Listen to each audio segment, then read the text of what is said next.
He is all the way from sunny Merton, and he is one of the Merton Poets, a group that is celebrating its 25th anniversary this year. Andy's been with the group for 13 years. He assures us that there will be lots of celebratory events around the anniversary of Merton Poets. He's famed for his motorcycle poems, and he does in fact have a motorcycle, so he's actually genuine in this. Can I also say that he has a theme for tonight's sequence of poems, which is coming of age. So please give a very welcome, big welcome, Dodo welcome to Andy V. Frost.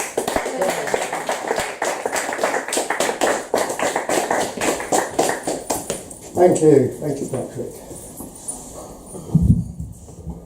If I sit on my eyeline, it's my eyes go. Oh, mustn't do that on the microphone. Coming of age. 3 years ago I wrote a poem about a motorcycle accident. I'm a biker. I'm an engineer. I believe in jinx. I don't go there. But I went there. And it was naked, alone. Maybe it was guilt. But I wrote other poems around that time. But carried on writing. This is basically the story of my youth, coming of age. Begins when I'm 15. My father had been ill. Made him rather extremely quick-tempered. I'd had enough. This is face off. I can't forget the look of shock on your face. What caused it, Dad? Was it the look of disgust on my face that made you realise I now despised you? Perhaps the thought that your son was ready to face whatever, and the ensuing fallout, or the fact that he made sure your fist stayed down by threatening to invoke his mother's latent restraint order, and you'd lost your son and could lose everything else you cared about. The ceasefire had begun. As that face off made my father back off a little while, realise where things were going, and he bit his tongue on his temper a few times. It got better, but it was still a bit uncomfortable, and I used to use any excuse to get out of the house. I hit 17. I became mobile with my very first motorcycle. And through friends, I met a friend of a friend, and one day we found ourselves alone. This is first. Our orbits had kissed before. This time they touched.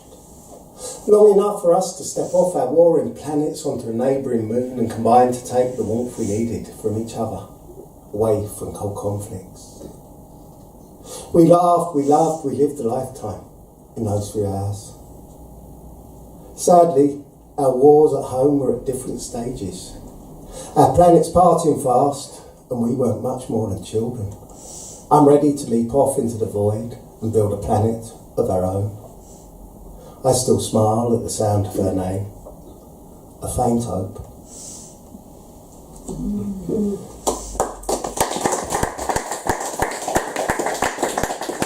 I'm picking up a little whistle from the speaker. Are you hearing it in the audience? Okay, that's fine, I'll keep here then. The genie was out of the bottle, was a man of the world. Not everything went quite as well though. This is young love.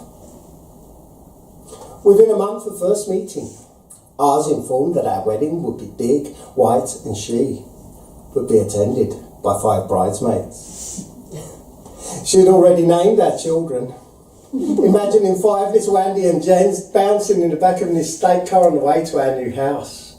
Not a thought on how we would afford it.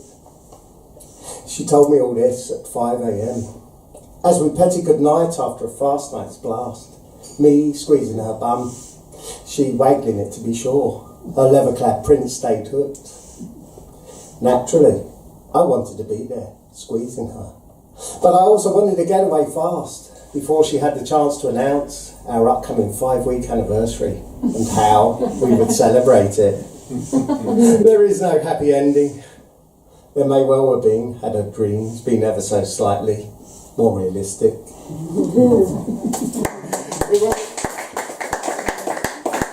It did get rather intense at times.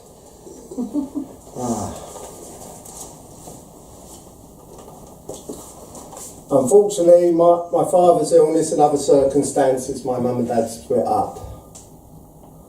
Just turned 18, I found myself moving home and moving in with my mother and sister. My father going and living with his mother for the time. This is the garage. At 18, he became the man of the new household.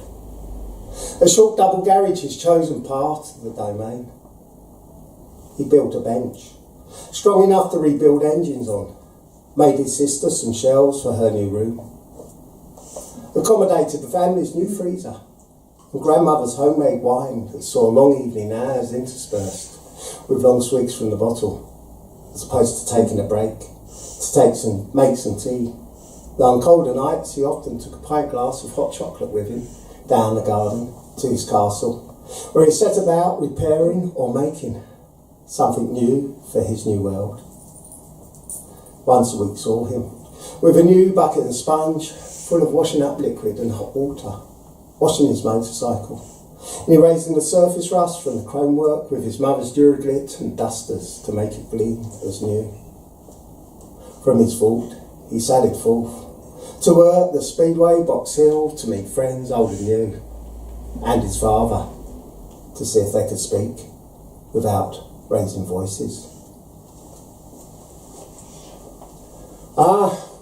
Me and my father had been getting on. Started becoming more father and son again. We weren't shouting at each other. It was nice. About 6 months after the split, he started becoming unwell. Cancer. It went from friendship to hospital manners in a blink.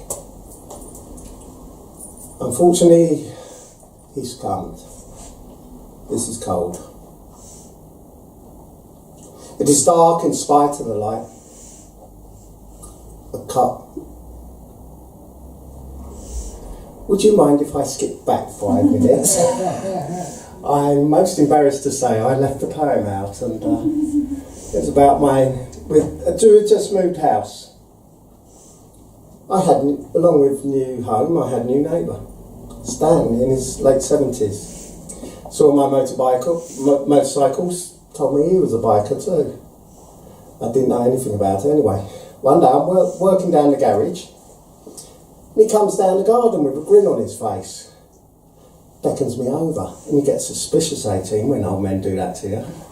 But I took a chance and followed him, and I let the poem stand, told the rest of the story. He opened the shed door with a grin, pulled back a tarpaulin to reveal antique metal, with serious purpose. A BSA 600 sloper with sidecar, hand gear change. 1934, he added. Reaching for a rag, he bunched and stuffed it into the gaping bell mouth. No choke, he said, as he flicked levers marked prime and advance, twisting another 90 degrees. Shifting his balance, he felt his way to before top dead centre and lunged, with full weight on the kickstart. Promising splutters saw 5 minutes of repeat for a slow beat cacophony played for a fishtail cornet. The grin was now mutual. Bikers unite, though this barking beast was older than my father. He shutted off to talk, told me things before I asked them, admired my bike and its ease of starting on freezing mornings, was shocked at how fast and reliable my little Yamaha was. 2 petrol heads, a generation apart, one revving up to Mark Williams and Ogre in Bike magazine, one ruminating on when Ixian's prose in the motorcycle was the word.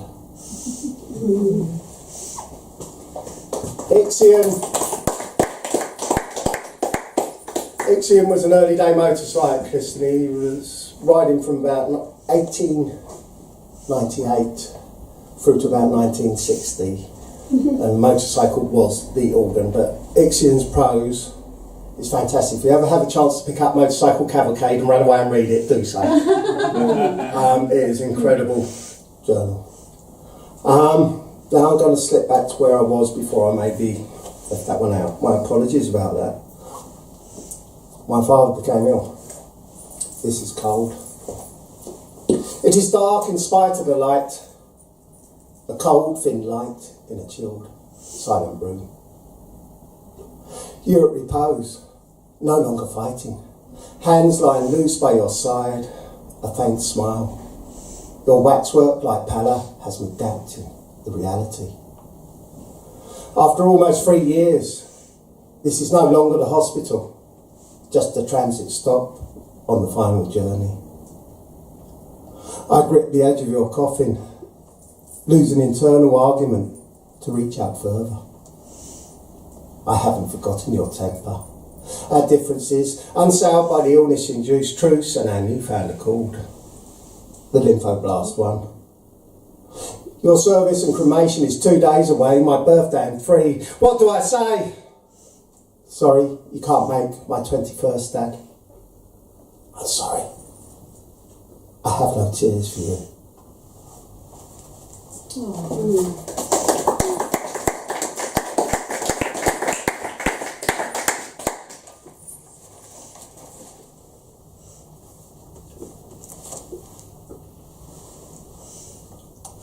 I was stunned. Metaphorically, literally, figuratively, anyway, I was stunned. This is frozen.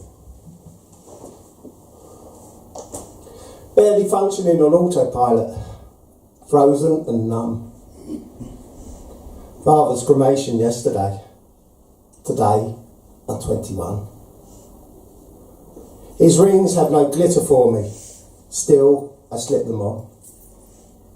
My new bike has no glitter for me either. Still, I get on. I'm going to take the bike out for a run and not stop running until I've escaped the tap of footsteps on hospital corridors,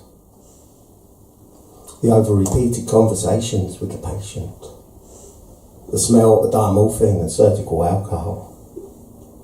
I will not stop riding until I'm good and ready to stop hiding from my own feelings.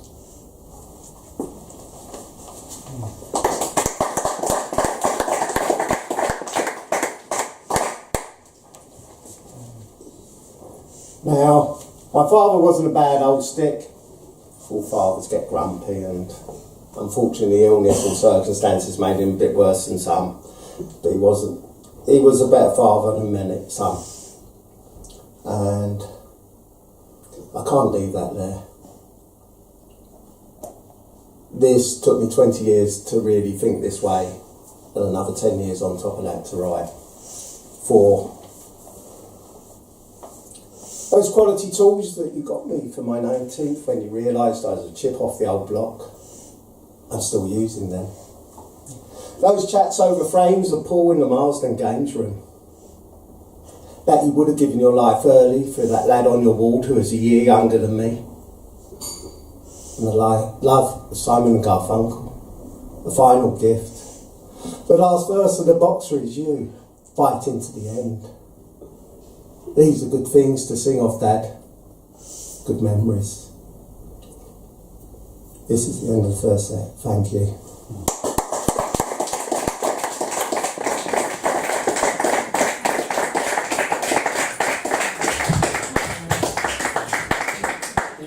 Moving first set from Andy. More applause, please.